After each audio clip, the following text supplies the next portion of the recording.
Turning now to news for your health, the popularity of kids' sports programs have exploded over the past few years. But taking part in sports at a young age can lead to injuries.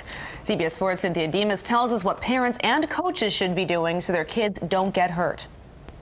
How are you? 13-year-old Kaylee Huguet loves soccer but has been sidelined for months recovering from an injury. I turned weird. I stepped one way and I cut the other, and I felt it pull, I guess. Kaylee's mom says there was little her daughter could do to avoid what happened. It just snapped. It literally just snapped. Healthy kid, top of her game, I mean in tremendous shape, and it literally with a pivot snapped her ACL. It's actually going in the wrong direction.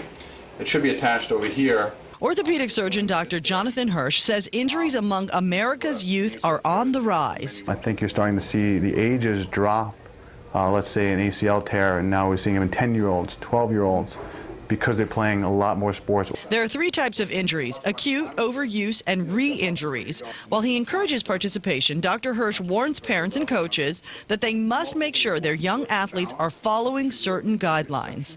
We talk about trying to strengthen the whole body, not just the body part involved in the sport. Gradually building up to a sport is important. We emphasize warming up before sports, and that's not always stretching. That's literally warming up your muscles, running around the field 3 or 4 times, jumping jacks, sit-ups.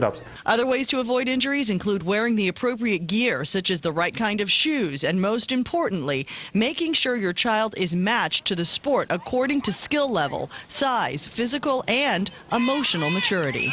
I will see people with repetitive injuries that I counsel them on either changing a sport, changing the way they play the sport. Kaylee is learning to play differently, something Dr. Hersch believes is a positive side to getting injured. Usually they come out of this much more educated, and they've done so much rehab, and it becomes more part of their life. Also, girls and boys jump and land differently, and they develop at different ages, so that means they should be training to their specific needs. For your health, Cynthia Demas, CBS 4 News.